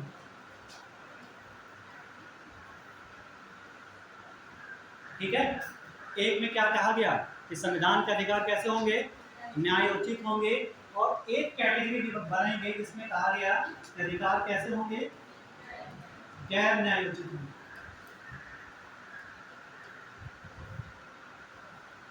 अब जब 1950 में संविधान लागू हुआ ना, तो उस समय हमारे मतलब नागरिकों के जो अधिकार थे, या नोट करते भी, ये सब काम की चीजें हैं, ठीक है।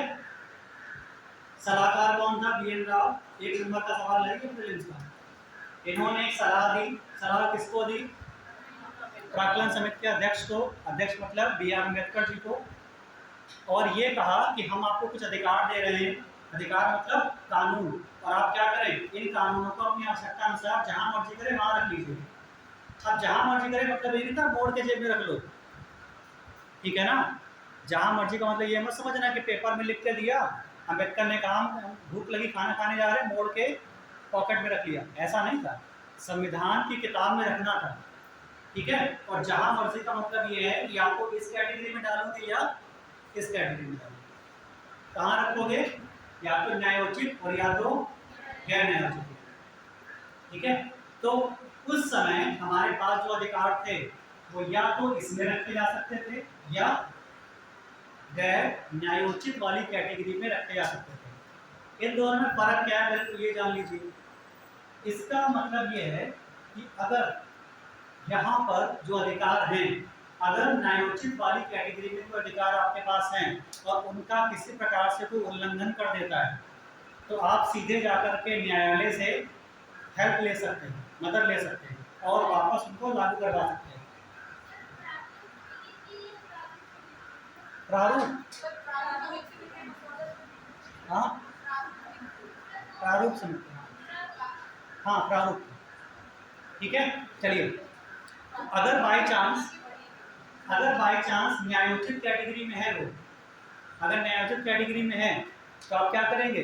अगर उनका उल्लंघन हो जाता है तो आप कहाँ जाएंगे? कोर्ट। और कोर्ट में जाने के बाद क्या करेंगे? वापस उनको लागू करवा सकते हैं, ठीक है। उनको बोलते हैं न्यायोचित अधिकार। इसको आसान भाषा में कानूनी अधिकार भी कहा जा सकता है।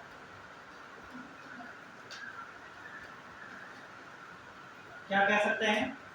कानूनी अधिकार। वे अधिकार जो कानून बना करके संसद ने आपको दिए हैं। ऐसे अधिकार जो किसने आपको दिए हैं? कानून ने, संसद ने क्या बना करके? बाकायदा कानून बना करके। और ये जो गैर न्यायोचित हैं, ये वे अधिकार होते हैं जो कानून द्वारा हमको प्रदान नहीं किए गए, यानी इन पर कानून नहीं बना होता है। अगर कोई अधिकार इस कैटेगरी में रखा है तो उस पर कानून नहीं बना होता है। आगे चल के बनाएंगे जरूरत के अनुसार, वो अलग बात है, लेकिन जिस वक्त ये अधिकार गैर न्यायोचित कैटेगरी में है उस वक्त ये कानून नहीं होते हैं। ठीक है, यहाँ तक समझ में आया? बताइए, कोई सवाल? कोई सवाल? हाँ, नहीं।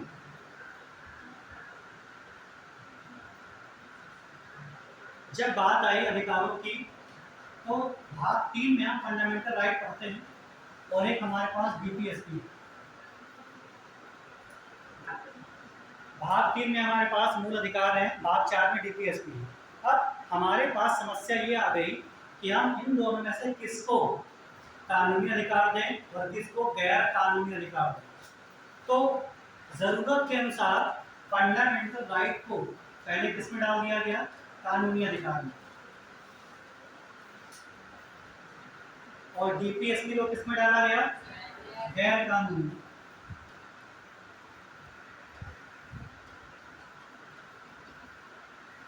और अगर गैर कानूनी अधिकार में इनको डाला जाएगा तो इनको क्या कहा जाएगा? क्या ये इनको न्यायालय लागू करवा सकता है? जबरदस्ती नहीं। और अगर इनको न्यायालय जबरदस्ती लागू नहीं करवा सकता है तो इनको क्या कहा जाएगा? गैर न्यायोचित।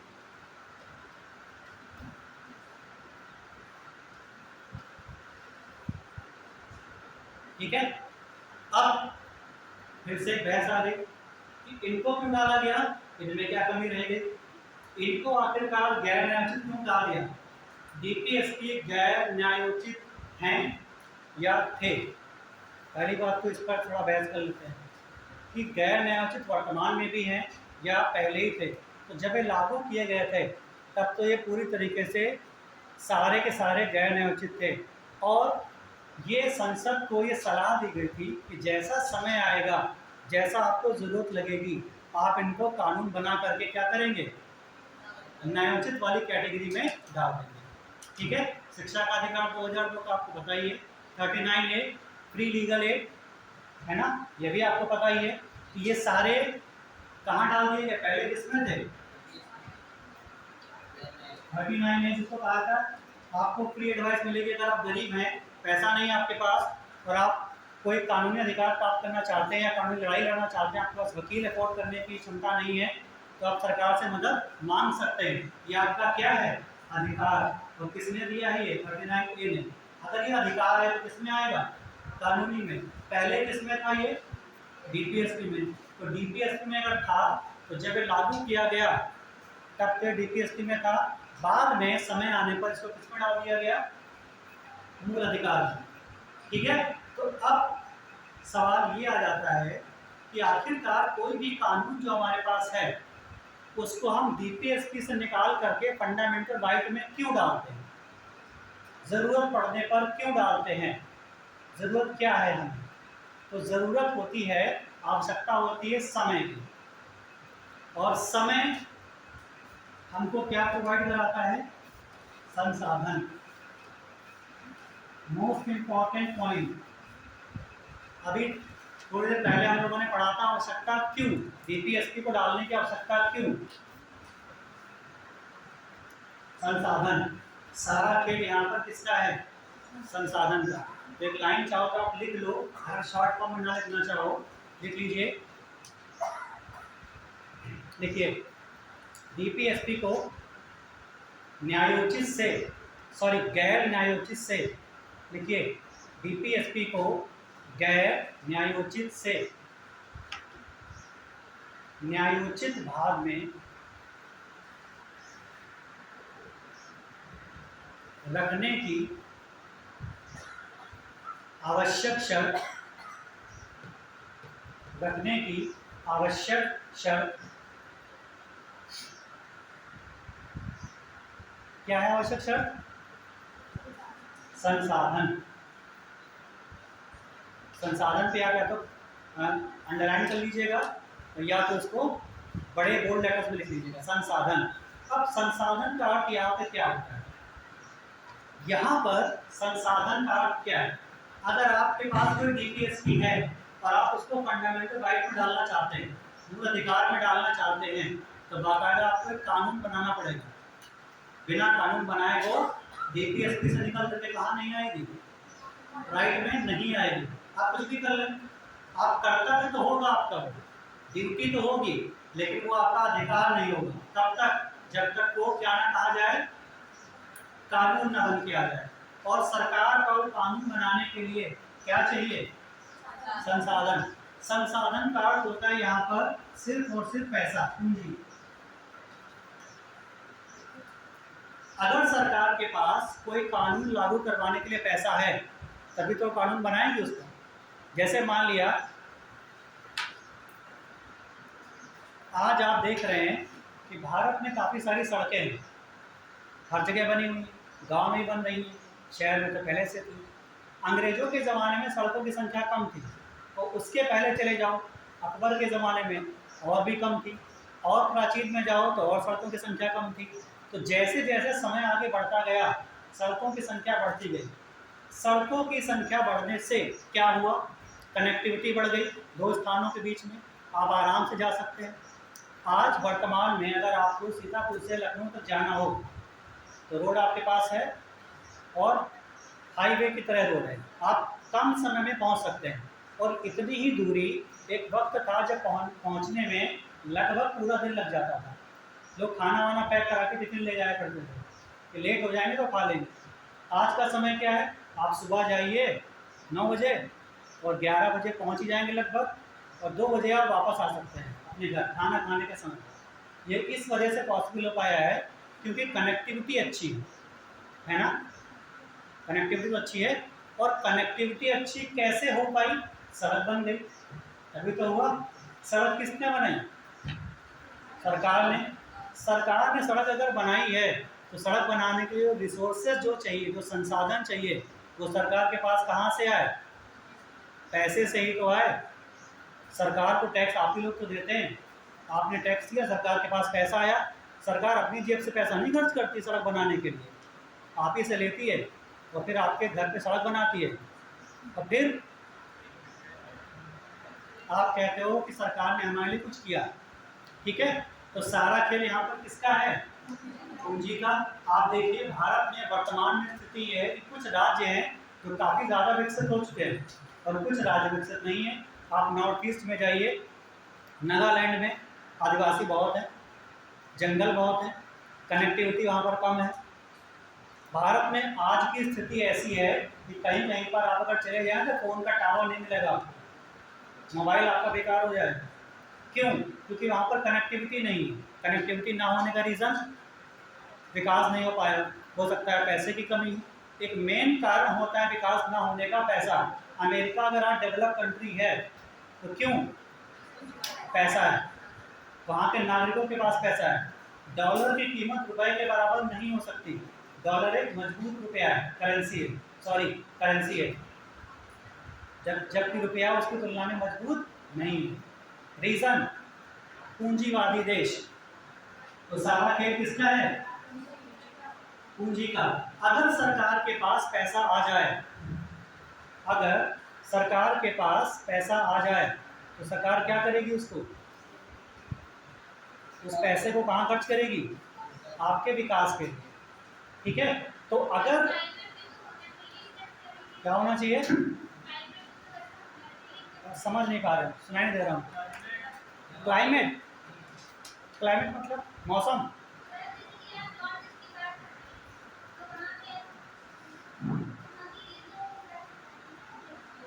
नॉर्थ ईस्ट में पहाड़ियाँ हैं, जंगल हैं, नहीं है? हैं। नॉर्थ ईस्ट में पहाड़ियाँ हैं, जंगल है। हिमाचल में आप जाइए, पहाड़ियाँ हैं, जंगल हैं।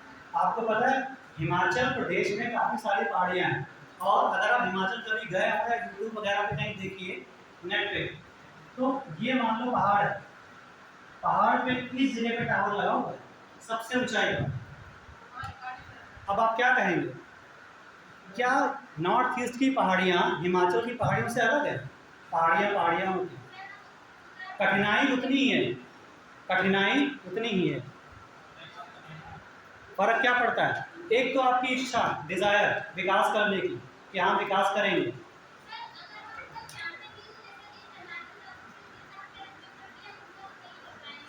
थोड़ी तो कठिनाई होगी ही, लेकिन इसका मतलब ये थोड़ी ना है कि आपके पास पैसे की कमी इस वजह से आपने नहीं किया, ये भी तो हो सकता है। एक बात बताइए, मैदान में टावर लगाने पे अगर 100 रुपये खर्च होता है, आपको सीतापुर में कहीं टावर लगाना है, यहीं पर कहीं आसपास 100 रुपये खर्च होता है मान लीजिए। इसी टावर को अगर आपको किसी पहाड़ी क्षेत्र में लगाना है तो क्या 100 रुपये लगेंगे? कितने लगेंगे? 50? नहीं, हमारे क्वेश्चन का पहले आंसर दीजिए। ज़्यादा लगेंगे ना? और वो ज़्यादा पैसे जो एक्स्ट्रा पैसे हैं वो कहाँ से आएंगे? सरकार के पास कहाँ से आएंगे? पूंजी होगी तभी तो लगाएगा। अगर पूंजी नहीं है तो कितनी भी कठिनाई क्यों ना हो, ध्यान ही नहीं देगी वो। और अगर पूंजी है उसके पास तो कठिनाई को भी वो पार कर सकती है कि नहीं? तो सारा खेल यहाँ पर किसका होता है? पहले सबसे पहले किसका आएगा? पूंजी का। जब आपके पास पैसा होगा तो आप मार्केट में जा करके बड़ी सी गाड़ी भी खरीद सकते हैं, कोई कठिनाई नहीं है। सड़क को चाहे ना हो आप घर पे चला देंगे, क्या दिक्कत है? छत पे चला रहे हैं। अरे ये तो थोड़ा मजाक की बात थी कि घर के अंदर कौन चलाता है गाड़ी, ठीक है? लेकिन आपके पास पूंजी होना ज़रूरी है। अगर पूंजी नहीं है तो क्या करेंगे भाई? गाड़ी को शोरूम में देख लेंगे, ठीक है, चले आएंगे। अब जॉब करेंगे, पैसा कमाएंगे, तब आएंगे। तो सारा खेल तो पूंजी का ही है, संसाधनों का ही है ना? आप जरा सोचिए कि सरकार ने एक विशेष वर्ग को कुछ विशेष स्थितियां दी हैं आगे बढ़ने के लिए। क्यों? उनके पास संसाधनों की कमी थी तभी तो दिया है। एक समय सीमा है कि कहीं पर आपको अप्लाई करने के 30 साल और कुछ लोगों को दिया गया 35 साल, तो 5 साल की छूट क्यों? कोई तो कारण होगा, क्योंकि एक ज़माने में उनके पास संसाधन नहीं थे। तो सारा खेल किसका यहाँ पर है? संसाधन का। अब संसाधनों में तो अलग अलग संसाधन हैं, लेकिन उस समय में सरकार के पास कौन से संसाधन नहीं थे? सबसे बड़ी बात किसकी थी? पूंजी की। अगर उसके पास पैसा होता तो वो हर वो कानून लागू कर देती जो उसने आज लागू किए हैं। शिक्षा का अधिकार डीपीएसपी में डाल दिया गया था आर्टिकल 45 में, सॉरी 45 में डीपीएसपी में था आर्टिकल नंबर 45, जो ये कहता है कि शिक्षा का अधिकार, शिक्षा आपको दी जाएगी, प्राथमिक शिक्षा। लेकिन वो आपका अधिकार नहीं था। अधिकार कब डाला गया? 2002 में। इतना लंबा समय क्यों लिया गया भाई? इतने सालों बाद सरकार को याद आया कि शिक्षा देना जरूरी है, बच्चों को शिक्षा देना तो जरूरी है। वो इतने सालों बाद क्यों याद आया? उसको याद पहले से ही था, पता उसको पहले से था, लेकिन वो मजबूर थी। किसके हाथों? पैसा नहीं था उसके पास। पैसा होता तभी तो बजट देती वो, ठीक है? तो अगर डीपीएसपी को फंडामेंटल राइट में डालना है तो क्या करना पड़ेगा हमें? पहले क्या जुटाने पड़ेंगे? संसाधन जुटाने पड़ेंगे। और संसाधन में सरकार क्या जुटाने का प्रयास करती है? आदमी तो है उसके पास काम करने के लिए, मशीन्स हैं, लेकिन पैसा नहीं है। तो क्या करोगे? किसी सरकार के पास अगर सैलरी देने के लिए पैसा ना हो तो क्या करेगी? पैसा जुटाएगी ना। तो सरकार ने इतने सालों में क्या किया? पहले तो पैसा जुटाया, और फिर जब पैसा उसके पास इकट्ठा हो गया तब उसने तरह तरह के अधिकार आपको देने शुरू किए। इसी का जवाब है कि कुछ नए डीपीएसपी भी संविधान में डाले गए, जो हमने आगे चल के पढ़े थे, ठीक है? चलिए, यहाँ तक कोई सवाल है क्या? बताइए, कोई सवाल है यहाँ तक? नहीं? ठीक।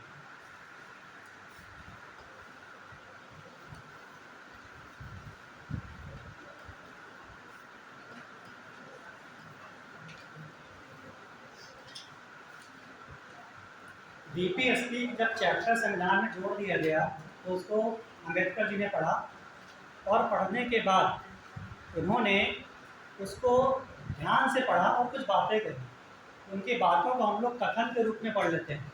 एक कथन था तो थोड़ा इम्पोर्टेंट जो आपको हम बताते हैं। बी आर अम्बेडकर ने डीपीएसपी के बारे में क्या कहा? इन्होंने कहा कि अगर हम फंडामेंटल राइट को डीपीएसपी के साथ जोड़ दें,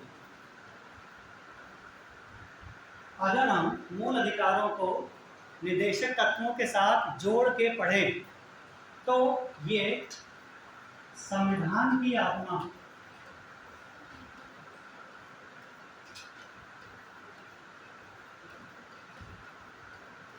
और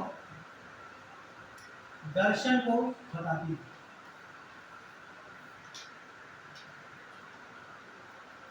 ये कथन है, आप इसको चाहे ऐसे लिख लीजिए, चाहे आप शब्दों में लिख लीजिए, सेंटेंस के रूप में।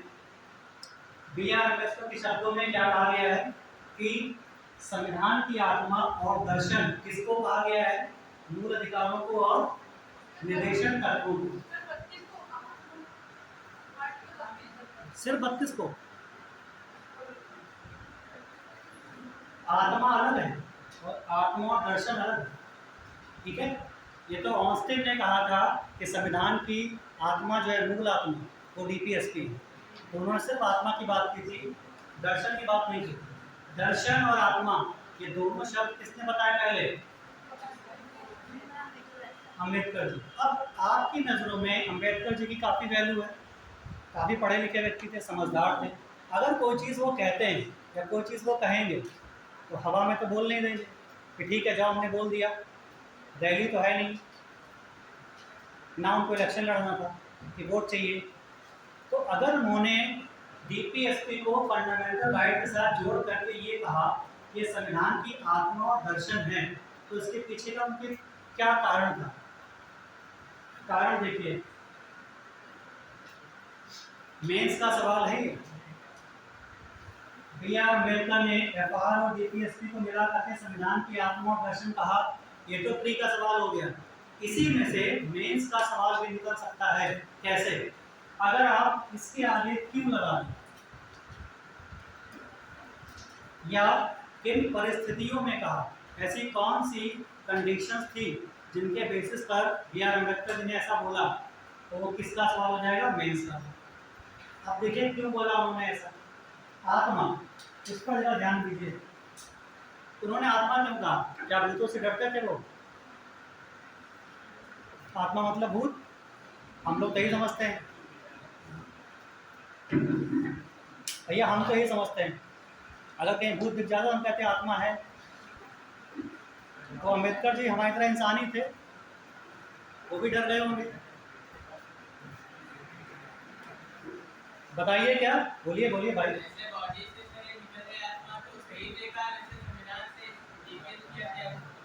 संविधान बेकार ना? अच्छा, सिर्फ डीपीएसपी को निकाल देंगे संविधान बेकार हो जाएगा?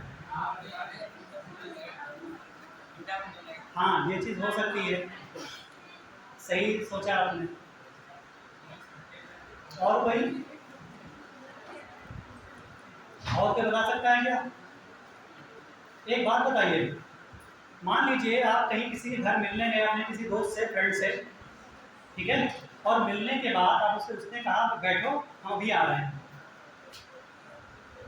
उसने देखा कि आपने देखा कि कमरा बहुत अच्छा सजाया हुआ है। ध्यान से सुनिएगा ये कहानी, फिर आपको इसका मतलब समझ में आ जाएगा। आपने देखा कि आपके फ्रेंड ने कमरा बहुत अच्छा सजाया हुआ है और कुछ मूर्तियाँ रखी जो सोने के बनी हुई है, धातु से बनी हुई है। एक छोटी सी मूर्ति के कोने में रखी है अलमारी में। आपके दिमाग में आया यार देख तो कोई नहीं रहा, कैमरा में तो लगा नहीं है, फ्रेंड ने आया चाय लेने कॉफ़ी लेने, क्यों ना इसको निकाल लिया जाए और चलते हैं घर, बेच देंगे, पैसा है, ठीक है। आपके दिमाग में ये आइडिया आ गया, चोरी कर ले, चोरी का आइडिया आ गया क्योंकि सोना है वो, लालच आ गया। फिर थोड़ी देर आपने आँख बंद करके की और सोचा यार दोस्त के घर में चोरी करना अच्छी बात नहीं है, तो बाई चांस इसको पता चल गया तो हमको तो घर नहीं बुलाएगा और चार बातें सुनाएगा, वो ना हो सकता है पुलिस ने पकड़ा दे तो हमारा कैरियर खराब हो जाएगा। तो हमने सोचा चलो नहीं करते, छोड़ो, जॉब करके सोना में खरीद लें। तो ये जो आपने चोरी ना करने का फैसला लिया है, ये आपने क्यों लिया? आपने अपने अंदर की आवाज़ सुनी। अंदर मतलब शर्ट के अंदर थोड़ी ना, कहाँ? आत्मा की आवाज़ सुनी। बस यही चीज़ अम्बेडकर के दिमाग में आई। इन्होंने कहा कि डीपीएसपी जो है ना वो आपको अपनी अंदर की आवाज़ सुनने को मजबूर करेंगे, और अगर आपने उस आवाज़ को सुन लिया तो कभी भी आप कोई गलत कार्य नहीं करेंगे। यानी सरकार ने अगर डीपीएसपी को ध्यान से लागू कर दिया या समझ लिया तो फिर वो कभी भी कोई ऐसा कदम नहीं उठाएगी सरकार जो लोक कल्याण की भावना से अलग है। बात समझ में आ गई? तो आत्मा क्यों कहा? क्योंकि ये क्या करती है? अंदर की आवाज को सुनाती है।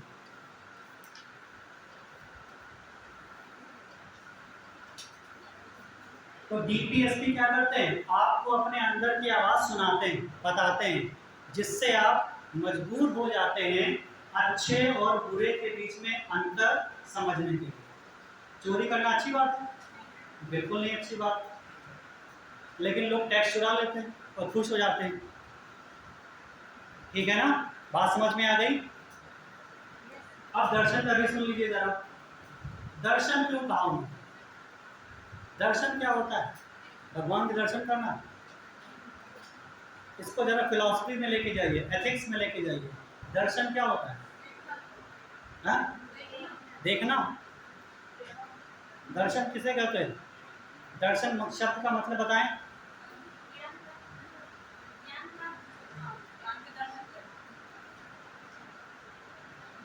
अच्छा चलिए थोड़ा सा और समझ आते हैं। गौतम बुद्धा को जानते हैं आप लोग? उन्होंने आपको कुछ ज्ञान दिया ना? सभी को दिया, आपको क्या? सोचो हमें को अकेले दे के चले गए, ऐसा नहीं, सबको दिया। उनके पास वो ज्ञान कहाँ से आया? और उसके उनके उस ज्ञान को हम लोग क्या कहते हैं? कार्ल मार्क्स को जानते हैं आप लोग? नाम सुना है कभी? कार्ल मार्क्स नाम सुना है कभी? 2 मिनट बैठे रहिए बस, खत्म कर लेते। कार्ल मार्क्स को जानते हैं? क्या है ये, क्या थे? दार्शनिक। दार्शनिक, इन्होंने कहा दार्शनिक थे।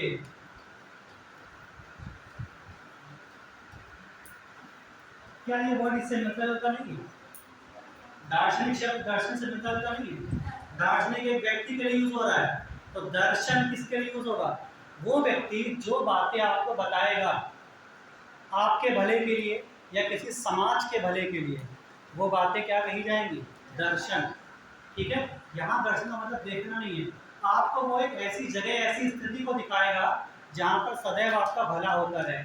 तो अम्बेडकर जी ने डीपीएसपी में क्या देखा? डीपीएसपी में अम्बेडकर जी ने क्या देखा? आपका भला। आपका भला मतलब किसका भला? किसका भला? जनता का। क्या देखा? भला। किससे देखा? डीपीएसपी से। और भला का मतलब यहाँ पर किससे है? लोक कल्याण से। तो अब आप एक लाइन में ये चीज कह सकते हैं कि वास्तविक मंशा क्या थी डीपीएसपी को लागू करने की? लोक कल्याण की भावना, यानी आपका, जनता का सबसे ज़्यादा से ज़्यादा, अधिकतम से अधिकतम फायदा होना, भला होना। और फायदा का मतलब ये नहीं सोचना कि हमको पैसा सरकार दे देगी, ऐसा कुछ नहीं है। ठीक है? तो भला भी आप ही से कराएगी आपका, जो वो कह रही है कि भला हमने किया है, लेकिन वो कराएगी आप ही से। ठीक है? समझ में आया? तो संविधान में क्या कह रखा है? संविधान की आत्मा और दर्शन किसने कहा है? अम्बेडकर जी ने। क्यों कहा है? समझ आ गया? अगर आप क्यों लगा लेंगे तो आपको मेंस के लिए मिल जाएगा मैटर काफ़ी सारा। अंदर की आवाज़ एग्जाम्पल हमने आपको दे दिया, लोक कल्याण की भावना। तो अब आप एक लाइन में लिख सकते हैं कि डीपीएसपी को लागू करने के पीछे की वास्तविक मंशा क्या थी? लोक कल्याण की भावना। लाइन लिख लीजिए बस, देखिए डीपीएसपी को लागू करने की वास्तविक मंशा, डीपीएसपी को लागू करने की वास्तविक मंशा, वास्तविक मंशा